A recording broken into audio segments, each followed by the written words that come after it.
বড় মৌসুমেও সুখবর নেই কুষ্টিয়ার চাল বাজারে। সব ধরনের চাল বিক্রি হচ্ছে চড়া দামে। মিল মালিকদের সিন্ডিকেটকে দুষছেন ভোক্তারা। জিম্মি দশা থেকে মুক্তির 1 মাস পর সন্ধ্যায় কক্সবাজারের কুতুবদিয়ায় ভিড়বে এমভি আব্দুল্লাহ। কাল লাইটার জাহাজে করে তীরে আনা হবে 23 নাবিককে। এবার সোনালী ব্যাংকে একীভূত বিটিবিএল। এই ব্যাংকের মধ্যে দুই ব্যাংকের মধ্যে সমঝোতার সই। একীভূতকরণের কর্মীদের কোনো সংখ্যা নেই বলছে কর্তৃপক্ষ। দ্বিতীয় ধাপে উপজেলা নির্বাচনে জমজমাট প্রচারণার প্রার্থীদের নানা প্রতিশ্রুতি। উন্নয়ন বান্ধব নেতাকেই চান ভোটাররা।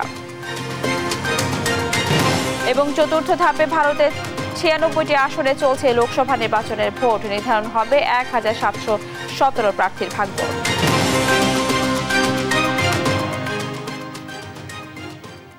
দেখছিলেন শিরোনাম সংবাদ সকালে, সঙ্গে আছে আমি রাবেয়া ইসলাম স্নেহা। বোরো ধান কাটার ভরা মৌসুমেও কোনো সুখবর নেই কুষ্টিয়ার চালের বাজারে। সব ধরনের চালই বিক্রি হচ্ছে চড়া দামে। নতুন ধানের চাল বাজারে আসতে শুরু করলেও তেমন কোনো প্রভাব পড়েনি দামে। মিল মালিকরা বলছেন পুরো দমে ধান না উঠায় বাজারে ধানের দাম চড়া। ধানের দাম না কমলে আরও বাড়তে পারে চালের দাম। আর এদিকে ভরা মৌসুমেও চালের দাম না কমায় ক্ষুব্ধ ভোক্তারা। দুষছেন মিল মালিকদের সিন্ডিকেটকে। ইরফান রানার ক্যামেরায় কুষ্টিয়া থেকে নাহিদ হাসান তিতাসের রিপোর্ট। চলছে বোরো ধান কাটার মৌসুম। মাঠে মাঠে ধান কাটায় ব্যস্ত সময় পার করছে কৃষকেরা। নতুন ধানের চাল বাজারে আসতেও শুরু করেছে। তবুও কুষ্টিয়ার চালের বাজারে নেই কোনো সুখবর। সব ধরনের চালই বিক্রি হচ্ছে চড়া দামে। কুষ্টিয়ার খুচরা বাজারে সরু মিনিকেট চাল বিক্রি হচ্ছে 66 টাকা কেজি, কাজললতা চাল বিক্রি হচ্ছে 62 টাকা, আর মোটা আটাশ চাল বিক্রি হচ্ছে 54 টাকা কেজি দরে। খুচরা বিক্রেতারা বলছেন প্রতি বছর নতুন ধান উঠলে বাজারে চালের দাম কমে, কিন্তু এবছর এখনো কমেনি দাম। তাই তারা মিলগেট থেকে যে দামে কিনছেন বিক্রিও করছেন সে দামে। মিল মালিকরা যদি না কমায় তাহলে আমরা কিভাবে কি বাজারে কি নিয়ন্ত্রণ করবো বা কি কমাবো? আমরা মিলাদদের কাছে গেলেও দেখছি চাল যা মানে দাম তাতে সামান্য হয়তো প্রথম চালের চেয়ে সামান্য একটু কমছে আর কি। মৌসুম যাই মৌসুম আসে, কমে না চালের দাম। ভরা মৌসুমেও চালের দাম না কমায় ক্ষুব্ধ সাধারণ ভোক্তারা। দুষছেন মিল মালিকদের সিন্ডিকেটকে। ধান কাটার সময় কিছু দাম কমে, এবার দেখতেছি কোনো কমার কোনো ব্যবস্থা নেই। যারা কর্তব্যরত আছে দাম নিয়ন্ত্রণ করা দেখভাল, তারা উদাসীন হয়ে তাদের ধান্দা করিয়ে বসে আছে, তারা দেখাশোনার দায়িত্ব নাই। আমরা চাই যে সরকার এটা নিয়ন্ত্রণ করুক। সরকার একা কি করবে? সরকারের দলের লোকজন যদি ঠিক না থাকে তাহলে তো আর করণীয় কিছু নাই। এদিকে মিল মালিকদের বক্তব্যে মিলছে মৌসুম শেষেই চালের দাম আরো বাড়ার আভাস। তারা বলছেন এবছর ধানের বাজার চড়া, তাই কমছে না চালের দাম। ধান কিছু কিছু জায়গায় ধান উঠছে আর কিছু কিছু জায়গায় এখনো ধান উঠে সময় পায় নাই। এগুলো ধান বাজারে আসার মতো মানে ওরা গুছায় উঠতে পারে নাই। এগুলো যখনই সবাই কাটাকাটি শেষ হয়ে যাবে তখন বাজার আমদানি হবে। আমদানি হলে পরে ইনশাআল্লাহ বাজার একটু নিয়ন্ত্রণ হবে আমরা আশা করছি। কৃষকের যদি মালের দাম যায় তো বেশি, তখন তারা চাপ সহ্য করতে পারলে তখন আবার দেখা যাবে যে একটু বাড়বে। আর এর চেয়ে আর কমা ওই 2 সপ্তাহ 5 1 মাস এরকম থাকবে, এর বেশি থাকবে। যদি কমে 1 সপ্তাহ 2 সপ্তাহ কমবে, আবার 2 সপ্তাহ 3 সপ্তাহ পরে আবার বাড়বে, আবার টুকটাক করে বাড়া ধরবে। এই নিয়ে কমে আশা করা যায় না। দ্রব্যমূল্যের ঊর্ধ্বগতির বাজারে চালের দাম নিয়ন্ত্রণ না করা গেলে সংকটে পড়বে নিম্ন মধ্য আয়ের মানুষেরা। তাই যে কোনো মূল্যে চালের বাজার নিয়ন্ত্রণে কার্যকারী পদক্ষেপের দাবি সাধারণ ভোক্তাদের। নাহিদ হাসান তিতাস, দেশ টিভি, কুষ্টিয়া। জিম্মি দশা থেকে মুক্তির 1 মাস পর 23 নাবিক নিয়ে আজ কক্সবাজারের কুতুবদিয়ায় পৌঁছাবে এমভি আব্দুল্লাহ। শিপিং কর্তৃপক্ষ বলছে বিকাল বা সন্ধ্যা নাগাদ জাহাজটি কুতুবদিয়া চ্যানেলে পৌঁছতে পারে। কুতুবদিয়া আসার পর নাবিক ও ক্রুদের একটি ব্যাচ পাঠানো হবে জাহাজে। এমভি আব্দুল্লাহতে থাকা 23 জন নাবিককে মঙ্গলবার একটি লাইটার জাহাজে করে KSRM লাইটার জেটি সদরঘাটে আনা হবে। সেখানেই তাদের বরণ করবেন স্বজনরা। এমভি আব্দুল্লাহ সংযুক্ত আরব আমিরাত থেকে 56,000 টন চুনাপাথর নিয়ে এসেছে। কার্গোর কিছু অংশ কুতুবদিয়ায় খালাস করা হবে এবং বাকি অংশ খালাসে জাহাজে নেওয়া হবে চট্টগ্রাম বন্দরে বহির্নোঙরে। 12 মার্চ ভারত সাগরে সোমালীয় জলদস্যুদের হাতে আটক হয় বাংলাদেশি জাহাজটি। 33 দিনের জিম্মি দশা থেকে 13 এপ্রিল মুক্ত হয় এমভি আব্দুল্লাহ।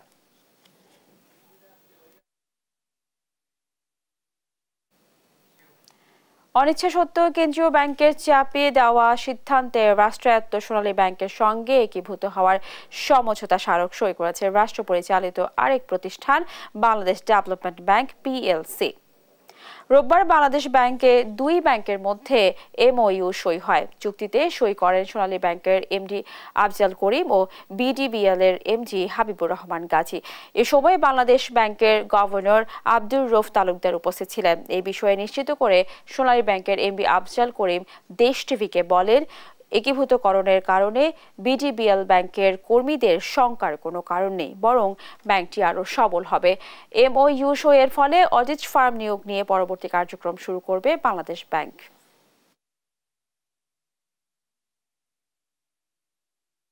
আমি যদি এখন মার্জ না হই তাহলে কিন্তু ফোর্সড মার্জারে আমাকে যেতে হবে এই আর্লি নেক্সট ইয়ার। সেই দিক থেকে বিডিবিএল পর্ষদ বিবেচনা করেছে যে তারা যেরকম বিডিবিএল কে গুড অপশন হিসেবে নিয়েছে, আমাদের জন্য the best option maybe Sonali bank. Audit firm নিয়োগ দেবে এবং অডিট ফার্ম দুটি ব্যাংকের কিন্তু অ্যাসেট লায়াবিলিটিস আলাদাভাবে ভ্যালুয়েশন করবে, and it may take another 3 to 6 months time. এবং তারপরে আরও কিছু ফর্মালিটিস আছে, সেটি কমপ্লিট হওয়ার পরে দুটি ব্যাংকের কমপ্লিট মার্জার হবে। জামালপুরের ইসলামপুর, বকশীগঞ্জ ও দেওয়ানগঞ্জে দ্বিতীয় ধাপের উপজেলা নির্বাচন ঘিরে চলছে জোর প্রচারণা। জয় নিশ্চিতে ভোটের মাঠে নিজ প্রতীকে ভোট টানতে প্রার্থীরা দিচ্ছেন নানা প্রতিশ্রুতি। তবে এলাকার উন্নয়নকে প্রাধান্য দিবেন এমন প্রার্থীকেই বেছে নিতে চান ভোটাররা। সহকর্মী মেহেদি হাসানের রিপোর্টে বিস্তারিত জানাচ্ছেন ফারজানা ইসলাম। আগামী 21শে মে ইভিএমে অনুষ্ঠিত হবে জামালপুরের দেওয়ানগঞ্জ উপজেলা পরিষদের নির্বাচন। তাই মাইকিং, মিছিল, মিটিং আর গণসংযোগে কমতি রাখছেন না প্রার্থীরা। যে যার মতো ভোটারদের আস্থা অর্জনে চেষ্টা করছেন। এবার রাজনীতির মাঠে ভোটের হিসেবেও থাকবে বেশ গরমিল। 5 জন চেয়ারম্যান প্রার্থী সকলেই উপজেলা সহ আওয়ামী লীগের বিভিন্ন পদপদবিতে আছেন। বিএনপি নির্বাচনে না এলেও নির্বাচনের মাঠে বিএনপি সমর্থকদের ভোট যেদিকে যাবে সেই দিকেই পাল্লা ভারী হবে। তাই চেয়ারম্যান প্রার্থীরা বিএনপি জামাতের ভোটও নিজের প্রতীকে নিতে চেষ্টা চালান। জয়ের ব্যাপারে সবাই আশাবাদী। জনগণের মাঝে আছি, জনগণ আমাকে আবারও আগামী নির্বাচনে আমাকে উপজেলার চেয়ারম্যান বানাবে, এই বিশ্বাস আমার ভিতরে এসে গেছে। এদিকে কাপ্পিরিচের প্রার্থী নারী ভোটারদের সমর্থন আদায়ের চেষ্টা চালাচ্ছেন, দিচ্ছেন নারী বান্ধব নানা প্রতিশ্রুতিও। অর্ধেকের বেশি অংশই আর কি নারীদের সারা বেশি পাচ্ছি। আমি একটু প্রতিবন্ধকতা ওইটা বলা যাবে না, স্বাভাবিক যারা প্রতিহিংসা প্রতিবন্ধকতা করবে ভোটের মাধ্যমে তাদের জবাব দিয়ে। তবে ভোটাররা বলছেন শুধু প্রতিশ্রুতি নয়, পূর্ব অভিজ্ঞতাকে কাজে লাগিয়ে এলাকার উন্নয়নে কাজ করবেন এমন যোগ্য প্রার্থীকেই বেছে নিতে চান তারা। যার যার ভোট আমরা ভোট কেন্দ্রে যায় দিব, পছন্দের যে প্রার্থী তাকেই ভোট দেব। যার দ্বারা মানুষের কল্যাণ সাধিত হবে এরকম একজন জনপ্রতিনিধিকে মানুষ এবার ভোট দেবে বলে আমরা আশা করছি। দেওয়ানগঞ্জ উপজেলা পরিষদ নির্বাচনে চেয়ারম্যান পদে 5 জন, ভাইস চেয়ারম্যান পদে 12 জন ও মহিলা ভাইস চেয়ারম্যান পদে 6 জন ভোটযুদ্ধে অংশ নিয়েছেন। নিউজ ডেস্ক, দেশ টিভি। জমে উঠেছে দ্বিতীয় ধাপের উপজেলা নির্বাচনের প্রচারণার খবরাখবর জানাতে এই মুহূর্তে রাজবাড়ী ও খুলনা থেকে যুক্ত হচ্ছেন সহকর্মী শফিকুল ইসলাম শামীম ও নূর ইসলাম রকি। শুরুতে যাচ্ছি রাজবাড়ীতে, সেখানে রয়েছেন শফিকুল ইসলাম শামীম। আপনি নিশ্চয়ই আমাকে শুনতে পাচ্ছেন। শামীম, যেমনটি বলছিলাম, জমে উঠেছে দ্বিতীয় ধাপের উপজেলা নির্বাচনের প্রচারণা। কেমন দেখছেন নির্বাচনের প্রচারণা এবং কি বলছেন প্রার্থী এবং ভোটাররা, আমাদেরকে বিস্তারিত জানাবেন। ধন্যবাদ স্নেহা। আপনি যেমনটি জানাচ্ছেন যে 6ষ্ঠ উপজেলা পরিষদের নির্বাচনের দ্বিতীয় ধাপ অনুষ্ঠিত হবে 21 তারিখে। সেই নির্বাচন ধারাবাহিকতায় রাজবাড়ী জেলার 3টি উপজেলা ইতিমধ্যে নির্বাচন অনুষ্ঠিত হতে চলছে। সেই 3টি উপজেলা হচ্ছে রাজবাড়ী সদর, বালিয়াকান্দি এবং গলন্দ উপজেলা।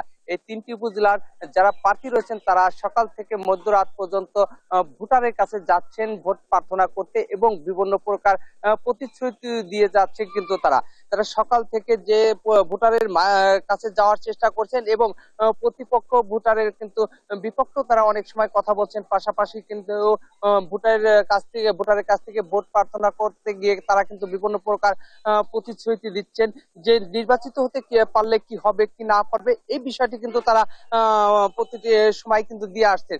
সেই কাজ করতে গিয়ে কিন্তু তারা প্রতিটি সময় কিন্তু তারা মাঠে রয়েছেন বা ভোটারের দ্বারে দ্বারে ঘুরছেন। আরেকটি আরেকটি বিষয় যদি বলি যে এই নির্বাচন কেন্দ্র করে রাজবাড়ীতে 3টি উপজেলার এখনো পর্যন্ত কোনো অপ্রীতিকর ঘটনা ঘটেনি। ভোটাররা কিন্তু সন্তুষ্ট যে যারা প্রার্থী রয়েছে তাদের কাছ থেকে কিন্তু কোনো অপ্রীতিকর ঘটনা তারা পায়নি।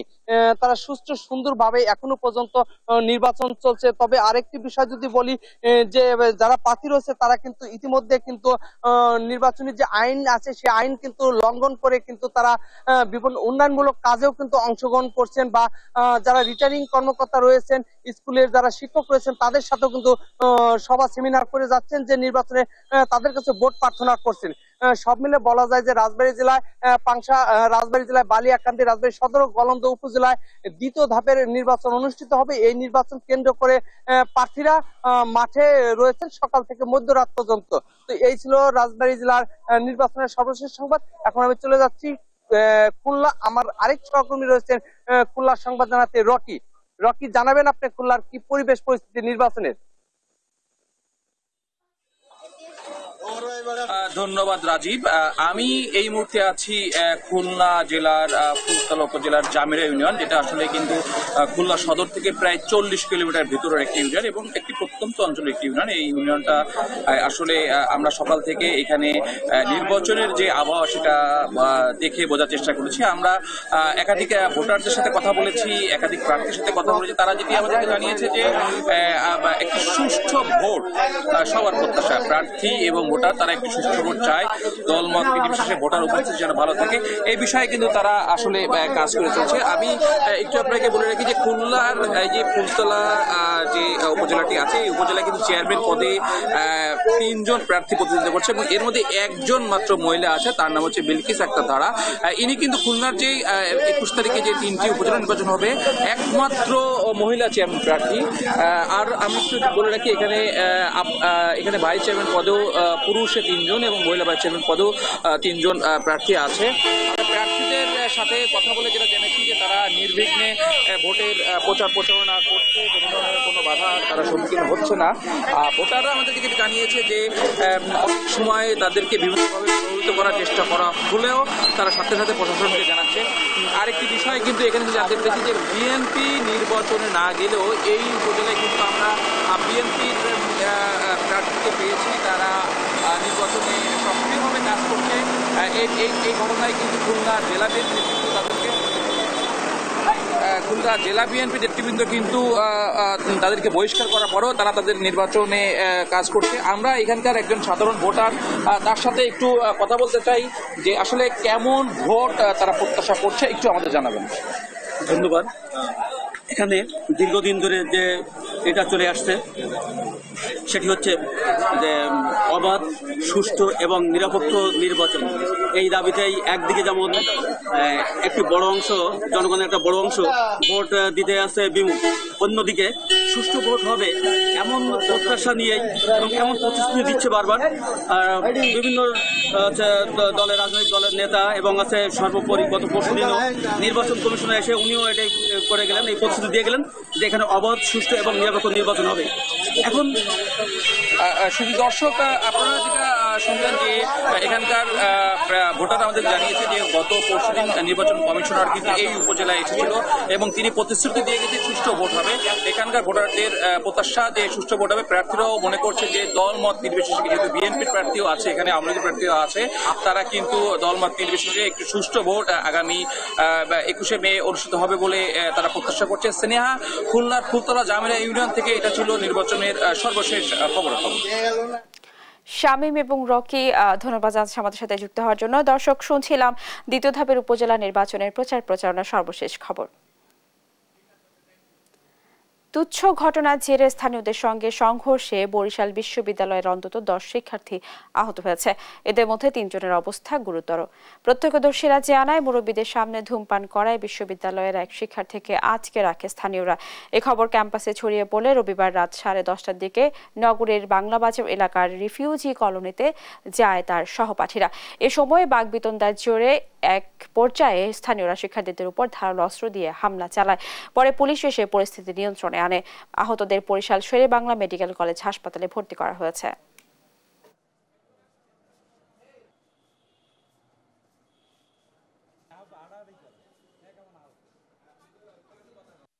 কিছু স্থানীয় ছেলেরা মানে ওকে উত্তক্ত টাইপের কিছু কথা বলছে, তারপর তো এক কথায় দুই কথায় একটু বাজাবাজি ছিল। সেই সময় বড় ভাইরা যারা আছে তারা গেছিল ওকে বাঁচাইতে, কারণ যেহেতু ও তো মোস্ট জুনিয়র ক্যাম্পাসের। তারপর হচ্ছে গিয়ে তারা আরও ক্ষিপ্ত হয়ে বিশ্ববিদ্যালয়ের স্টুডেন্টদের উপরে হামলা করে দিচ্ছে। বরিশালে দীর্ঘদিন যাবৎ কমিটি শূন্য ছাত্রলীগের বিভিন্ন ইউনিট। 13 বছরেও কমিটি হয়নি বরিশাল বিশ্ববিদ্যালয়ে। 9 বছর ধরে কমিটি নেই শেরেবাংলা মেডিকেলে। নগর ছাত্রলীগেরও একই চিত্র। ছাত্র রাজনীতির বয়স শেষ হলেও অনেকেই মিলছে না কাঙ্ক্ষিত পদ ও পদবি। এতে তাদের মধ্যে বাড়ছে হতাশা। বর্তমান সহ সাবেক নেতৃবৃন্দের দাবি দ্রুত ইউনিটগুলোতে সাংগঠনিক কাঠামো সৃষ্টি করা হোক। কেন্দ্রীয় নেতারা বলছেন দ্রুতই নেওয়া হবে উদ্যোগ। বিস্তারিত শফিক মুন্সির রিপোর্টে। বঙ্গবন্ধুর হাতে গড়া ছাত্র সংগঠন বাংলাদেশ ছাত্রলীগ অতীত ঐতিহ্যে সমৃদ্ধ এ সংগঠনের কার্যক্রম রয়েছে সারা দেশব্যাপী। বরিশালে মহানগর, জেলা, বিশ্ববিদ্যালয় এবং মেডিকেল কলেজের মতো গুরুত্বপূর্ণ ইউনিটের অস্তিত্ব রয়েছে সংগঠনটির। কিন্তু বৃহৎ এ ছাত্র সংগঠনের বরিশালের ইউনিটগুলো ভুগছে নেতৃত্ব সংকটে। সাংগঠনিক কাঠামো না থাকায় সুযোগ কমেছে নতুন নেতৃত্ব তৈরির। পদপদবি না থাকলেও স্বপ্রণোদিত হয়ে অনেকেই জড়িত বৃহৎ এ ছাত্র সংগঠনের রাজনীতির সঙ্গে। প্রতিষ্ঠার 13 বছরেও বরিশাল বিশ্ববিদ্যালয়ে নেই সংগঠনটির কোনো কমিটি। অন্য ছাত্র সংগঠনগুলোর কমিটি থাকলেও ছাত্রলীগের কর্মীরা দীর্ঘদিন যাবৎ বঞ্চিত সাংগঠনিক পরিচয় থেকে। 13 বছর প্রতিষ্ঠার 13 বছর পরেও বিশ্ববিদ্যালয় ছাত্রলীগের কোনো সাংগঠনিক কাঠামো এখন পর্যন্ত হয়নি। ছাত্রলীগের একটা সাংগঠনিক কাঠামো হোক, সবাই একটা পরিচয় পাক, এটাই আমাদের প্রত্যাশা। 9 বছর যাবৎ কমিটি শূন্য শেরেবাংলা মেডিকেল কলেজ ছাত্রলীগ। বছরখানেক আগে বিলুপ্ত হয়েছে বরিশাল মহানগর ছাত্রলীগের কমিটি। নিয়মিত কমিটি না হওয়ায় হতাশ এসব ইউনিটের নেতৃবৃন্দ। দেশের অন্যান্য যত মেডিকেল কলেজ আছে, প্রথম সারির থেকে শুরু করে শেষ পর্যন্ত সবগুলোর মেডিকেল কলেজে কমিটি হয়ে গেছে। আমাদের এখন পর্যন্ত কমিটি আসেনি। আমাদের কমিটি দরকার কিন্তু কারণে আমাদের সাংগঠনিক গতিশীলতা বৃদ্ধি দরকার। হ্যাঁ, দীর্ঘদিন বরিশাল মহানগর ছাত্রলীগের কমিটি নেই। সংগঠনটির সাবেক নেতৃবৃন্দেরও দাবি দ্রুত পরিচয় পাক বর্তমান কর্মীরা। কেন্দ্রীয় ছাত্রলীগকে দাবি জানাবো অচিরেই এইসব ইউনিটে কমিটি করার মাধ্যমে ছাত্রলীগের নেতৃত্বকে বিকশিত করা হোক। তবে এসব ইউনিটে কমিটি গঠন প্রক্রিয়াধীন রয়েছে বলে জানান কেন্দ্রীয় এই নেতা। আমরা সংগঠনের গতিশীলতার স্বার্থে খুব শীঘ্রই সাংগঠনিক কর্মসূচি কর্মকাণ্ড জোরদার করব। বরিশাল জেলা ছাত্রলীগের সর্বশেষ কমিটি গঠন করা হয়েছে 2011 সালে। সাংগঠনিক পরিচয়ের আশায় দিন গুনছেন এ অঞ্চলের হাজার হাজার নেতাকর্মী। শফিক মুন্সি, দেশ টিভি, বরিশাল। কড়া নিরাপত্তার মধ্য দিয়ে চলছে ভারতের 18তম লোকসভা নির্বাচনের 4র্থ ধাপের ভোট গ্রহণ। স্থানীয় সময় সোমবার সকাল 7টায় শুরু হওয়া ভোট চলবে সন্ধ্যা 6টা পর্যন্ত। 9টি রাজ্য ও একটি কেন্দ্রশাসিত অঞ্চলের 96টি আসনে চলছে ভোট। মোট প্রার্থী 1717 জন। 4র্থ দফায় মোট 1,92,00,000 ভোট কেন্দ্র। ভোটের দায়িত্বে রয়েছে 19 লাখেরও বেশি কর্মী। 96টি কেন্দ্রে মোট ভোটার 17,70,00,000। ভাগ্য নির্ধারণ হবে সমাজবাদী পার্টির নেতা অখিলেশ যাদব, অধীর চৌধুরী, শক্রঙ্ঘর সিনহা ও শতাব্দী রায়ের মতো তারকা প্রার্থীদের। জম্মু কাশ্মীরেও চলছে ভোট গ্রহণ। লোকসভা নির্বাচনে 7 দফার মধ্যে 3 দফা সম্পন্ন হয়েছে। একযোগে ফলাফল প্রকাশ হবে আগামী 4 জুন।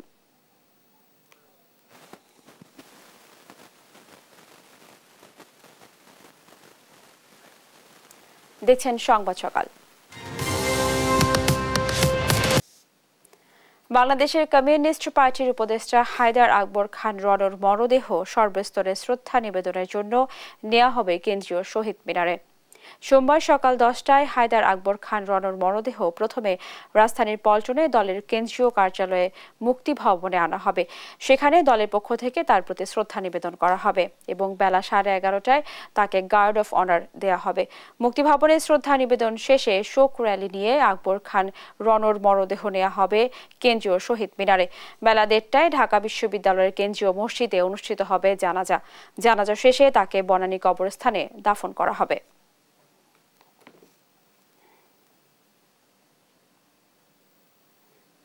সংবাদ সকাল আরো থাকছে। আজ ঘোষণা হতে পারে বাংলাদেশ দলের টি-20 বিশ্বকাপ স্কোয়াড। তাসকিনের ইনজুরি অপেক্ষায় রেখেছে টিম ম্যানেজমেন্টকে।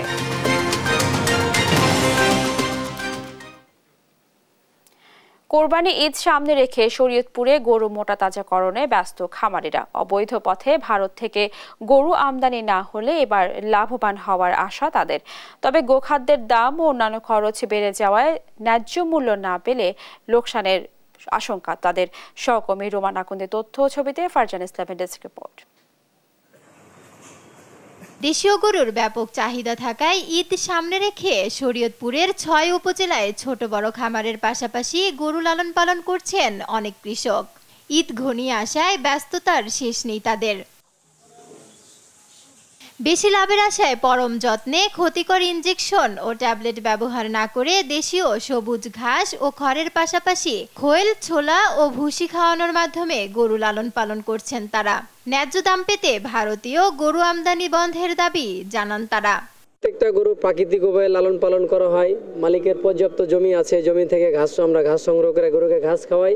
যে পরিমাণ খাবারের দাম বাড়ছে এই কারণে আমরা গরু পেলে লাভবান হতে পারি না। এর মাঝে যদি ইন্ডিয়ান গরু বাংলাদেশে ঢোকে তাহলে আমাদের লস। গোখাদ্যের দাম যদি এই হারে চলতে থাকে তাহলে অনেক খামারের এই গরু পালা কষ্টসাধ্য হয়ে যাবে। দেশীয় গরুর মাংসের স্বাদই আলাদা, স্বাস্থ্যসম্মত হওয়ায় চাহিদাও বেশি বলে জানান ভোক্তারা। দেশি মানের গরু সবাই যদি এটা ক্রয় করে ভালো হবে, ভালো এবং এটা জন্য স্বাস্থ্যকর এখন উপকারিতা। দেশি গরুর কোনো বিকল্প নাই। পশুপালনে নিয়মিত মনিটরিং ও খামারিদের পরামর্শ দিচ্ছে প্রাণী সম্পদ বিভাগ। খামারিগণ যাতে লাভবান হয় সেজন্য প্রাণী সম্পদ বিভাগ খামারিদের সার্বক্ষণিক পাশে থেকে নিরলসভাবে কাজ করে যাচ্ছে। পশুপালনের মাধ্যমে পূরণ হয় কোরবানির পশুর চাহিদা, তাই এ খাতে সরকারি সহায়তা বাড়ানোর আহ্বান জানান জনপ্রতিনিধিরা। উৎপাদন করতে পারে সেই বিষয়ে অধিদপ্তর আছে, তারা যেন তাদের উপরে দৃষ্টি ভালো রাখে। এবার কোরবানির পশুর দাম বেশি হবে জানিয়ে অর্থনীতির স্বার্থে আমদানি বন্ধের দাবি জানান খামারিরা। এই খামারিরা যদি ক্ষতিগ্রস্ত হয় এবং খামার বন্ধ হয়ে যায়, অনেক ক্ষুদ্র খামারি লসে বন্ধ হয়ে গেছে, তাহলে কি করতে হবে যে 1 বছর পরে এই দুধ, শিশু খাদ্য থেকে দুধ এগুলো বিদেশ থেকে আমদানি করতে হবে, সেখানে ডলার চলে যাবে। জেলা প্রাণী সম্পদ অধিদপ্তরের তথ্য মতে এবার শরীয়তপুরে 50,000 কোরবানির পশুর চাহিদা রয়েছে, আর ছোট বড় প্রায় 9,400 খামারে প্রস্তুত রয়েছে 57,000 পশু। নিউজ ডেস্ক, দেশ টিভি। দেখছেন সংবাদ সকাল। রংপুরে 9,500 প্রাথমিক বিদ্যালয়ের 8,000টিতেই নেই এক শিফটে ক্লাস নেয়ার সক্ষমতা। শিক্ষক সংকট ও প্রয়োজনীয় অবকাঠামোর অভাবে কার্যকর করা যায়নি সরকারি নির্দেশনা, ফলে মানসম্মত শিক্ষাদান থেকে বঞ্চিত হচ্ছে কোমলমতি শিশুরা। মাহমুদ গোরাকির তোলা ছবিতে রফিকুল ইসলামের প্রতিবেদন। সম্প্রতি দেশজুড়ে তীব্র দাবদাহে বিদ্যালয়গুলোতে 2 শিফটের পরিবর্তে 1 শিফটে পাঠদানের নির্দেশ দেয় প্রাথমিক ও গণশিক্ষা মন্ত্রণালয়। এই নির্দেশনায় বেলা 11:30 পর্যন্ত একসঙ্গে 6 শ্রেণীর ক্লাস নেওয়ার কথা থাকলেও তা বাস্তবায়ন হয়নি রংপুর বিভাগে। প্রাথমিক শিক্ষা রংপুর বিভাগের দেয়া তথ্য মতে এই বিভাগে রয়েছে 9,544টি বিদ্যালয়। এর মধ্যে নীলফামারীতে 1,085টি বিদ্যালয়ের মধ্যে 138টিতে 1 শিফটে পাঠদান করা হয়েছে। ঠাকুরগাঁয়ে 999টি বিদ্যালয়ের মধ্যে 60, গাইবান্ধায় 1,466টির মধ্যে 333টি, রংপুরে 1,456টির মধ্যে 205, লালমনিরহাটে 763টির মধ্যে 146টি, দিনাজপুরের 1,871টির মধ্যে 230টি, পঞ্চগড়ের 664টির মধ্যে 69 এবং কুড়িগ্রামের 1,240টির মধ্যে 279টি রয়েছে। বাকি 7,787টি বিদ্যালয়ে শিক্ষক সংকট ও প্রয়োজনীয় অবকাঠামোর অভাবে সম্ভব হয়নি 1 শিফটের পাঠদান। 1 শিফটে পাঠদানের জন্য প্রতিটি বিদ্যালয়ে ন্যূনতম 6 জন শিক্ষক ও 7টি শ্রেণীকক্ষের প্রয়োজন, কিন্তু এই বিভাগে 95% বিদ্যালয়ে নেই এই সক্ষমতা। আর 2 শিফটে 8 ঘন্টা শিশুদের বিদ্যালয়ে রাখার পক্ষে নন অভিভাবকরাও। 10টা থেকে 4টা পর্যন্ত করছিল নিয়ম আর কি, ওটা থেকে এই নিয়মটা আমার ভালো লাগছে। মর্নিং স্কুল এটাতেই দেখতেছি বাচ্চাদের ফিজিক্যাল ফিটনেসটা ভালো হচ্ছে। এই 7 দিনে যে ছুটি দেয়, কিন্তু আমাদের যে পড়ালেখা হয় না, ঘুমানোর কোনো সিস্টেম নাই, খেলার কোনো সিস্টেম নাই, আর যখন বিদ্যুৎ থাকে না তখন ফ্যানও চলে না, ওই জন্য অনেক গরম হয়। প্রাথমিক শিক্ষাকে যুগোপযোগী করতে বিদ্যালয়গুলোতে শিক্ষক বৈষম্য দূর, অবকাঠামোর উন্নয়ন এবং দক্ষতা বাড়ানোর কথা বলছেন শিক্ষাবিদরা। যদিও প্রয়োজনীয় ব্যবস্থা নেওয়ার আশ্বাস প্রাথমিক ও গণশিক্ষা এই কর্মকর্তার। শিক্ষক নিয়োগ দিতে হবে, তাদের যথাযথ ট্রেনিং দিতে হবে, তাদেরকে বেতনকে আকর্ষণীয় করে আনতে হবে। আবাসিক শিক্ষক হিসেবে তাদের আবাসনের ব্যবস্থা করে ওই স্কুলের ভিতরে যদি রাখার ব্যবস্থা করা হয়, তাহলে আমার মনে হয় এই শিক্ষার মানটা, প্রাথমিক বিদ্যালয়ের শিক্ষার মানটা যথাযথ উন্নয়ন ঘটবে। ৯,৫০০ স্কুলের মধ্যে প্রায় ১,৫০০ স্কুল এক শিফটে রূপান্তর করা হয়েছে এবং পর্যায়ক্রমে ভবন তৈরি হচ্ছে এবং পর্যায়ক্রমে সকল স্কুলই এক শিফটে তৈরি করা হবে। পরিস্থিতি উত্তরণে দ্রুত ব্যবস্থা নেওয়ার দাবি অভিভাবকদের। রফিকুল ইসলাম, দেশ টিভি, রংপুর।